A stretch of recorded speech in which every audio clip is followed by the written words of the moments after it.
Oke, hari ini kita akan masuk kepada koloid ya. Di sini jadi koloid ini campuran dari dua zat. Untuk komponen selanjutnya yang harus kita pelajari adalah mengetahui jenis-jenis dari koloid dan contoh-contohnya. Nah, biasanya yang sering keluar adalah jenis koloid dan contoh-contohnya. Oke, jadi ini adalah namanya fase terdispersi. Fase terdispersi itu secara sederhananya dia adalah isi, sedangkan medium pendispersi itu adalah wujud. Contohnya, satu, fase terdispersinya padat, medium pendispersinya padat, berarti isinya padat, wujudnya juga padat.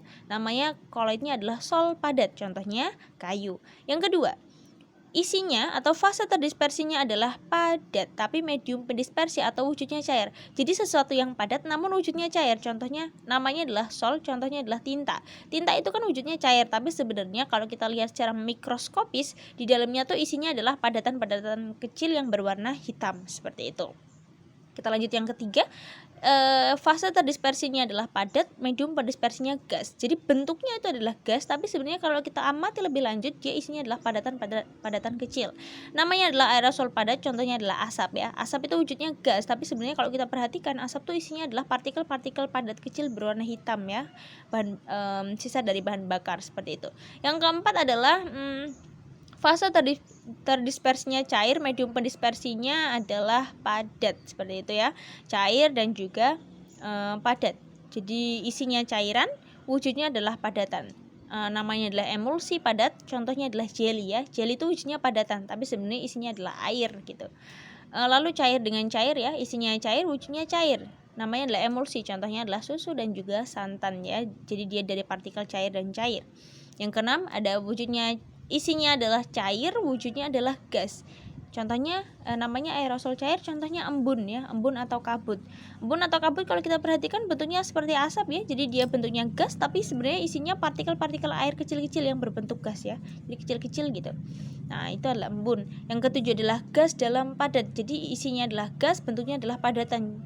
Namanya busa padat. Contohnya batu apung. Batu apung itu kan bentuknya batu ya, padatan, tapi isinya adalah sebenarnya gas karena kopong gitu ya.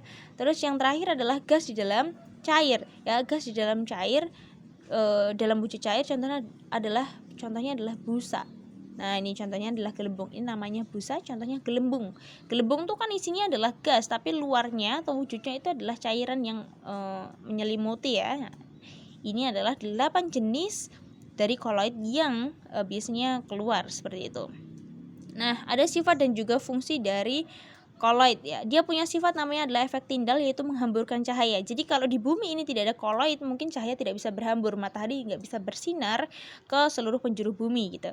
Efek Tyndall tuh contohnya gimana? Misalnya Kak Astia rumahnya tuh di gentengnya satu tuh ada genteng yang kaca gitu, terus ada cahayanya masuk. Cahaya kan masuk harusnya lurus aja ya. Misalnya ini genteng nih, terus ini jendela, ini genteng yang dia dari kaca, harusnya kan gini aja ya, sinarnya tuh lurus aja, tapi dia bisa terhambur ke sana kemari ya, ke segala arah gitu. Karena apa? Karena di sini ada partikel koloid. Partikel koloid apa? Debu. Debu ini kan wujudnya gas, tapi sebenarnya dia partikel-partikel kecil ya. Debu itu partikel-partikel kecil, tapi dia bentuknya gas. Ya, kalau kita lihat tuh di cahaya tuh ada kayak partikel kecil-kecil dia berterbangan, bergerak-gerak. Nah, itu kan debu ya. Nah, ini efeknya namanya adalah efek Tyndall ya. Sifatnya efek Tyndall, dia bisa menghamburkan cahaya. Jadi debu bisa menghamburkan cahaya. Atau pas malam hari nih, pas malam hari naik motor nih, ini cahaya dari motor, lampu motornya, dia kan ke segala arah gini. Ya, karena di jalan tuh banyak debu. Debu itu adalah koloid. Ada debu, ada asap gitu. Kalau nggak ada koloid ya cuma bisa lurus saja gitu. Yang kedua ada gerak Brown, yaitu gerak zigzag dari partikel ya. Tadi ya, debu itu bergerak-gerak, dia punya gerak zigzag ya, namanya adalah gerak Brown. Yang ketiga dia elektroforesis, yaitu gerak partikel ke medan listrik. Nah, ini adalah salah satu fungsi dari koloid, yaitu elektroforesis. Jadi partikel koloid itu bisa bergerak ke medan listrik. Contohnya pada cerobong asap pabrik ya. Cerobong asap pabrik, biasanya pabrik itu mengeluarkan zat sisa. Misalnya zat sisanya adalah AgNO3 gitu ya. AgNO3 ini kalau dilepas di udara bebas, itu langsung dia ketika dihirup makhluk hidup dia beracun, sehingga harus dipisahkan dulu Ag. Nah, di sini kasih elektroda positif sama negatif. Ag ini kan positif. Nah, ini koloid ya, AgNO3 tuh sol perak ya. Sol perak tuh nempel nih, Ag-nya nempel di yang negatif, NO3 nempel yang positif. Ini AgNO3X gitu. Nah, zat X-nya yang dibuang. Jadi sampahnya atau polusinya tidak terlalu pekat ya.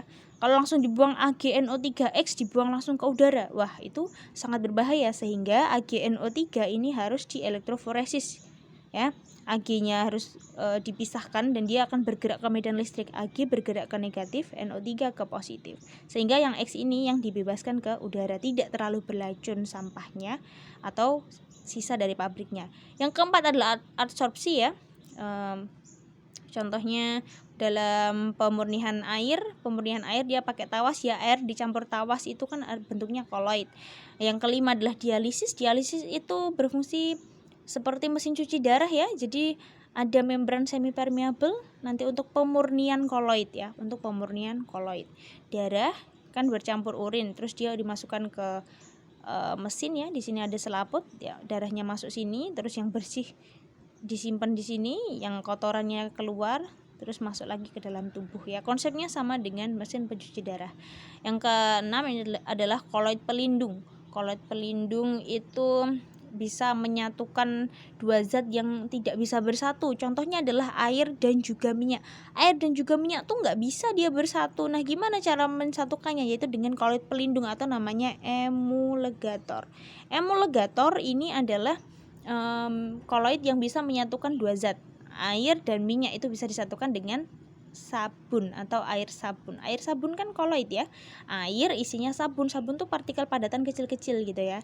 Air dan sabun tuh koloid. Ketika dimasukkan ke dalam air dan minyak, dia akan bisa menyatukan air sama minyaknya. Nah, ini fungsi dari koloid sebagai emulgator. Nah, kita akan masuk nanti ke part yang terakhir ya terkait koloid, yaitu cara pembuatan koloid. Bisa saja yang keluar namanya atau juga sifatnya dan juga pembuatannya.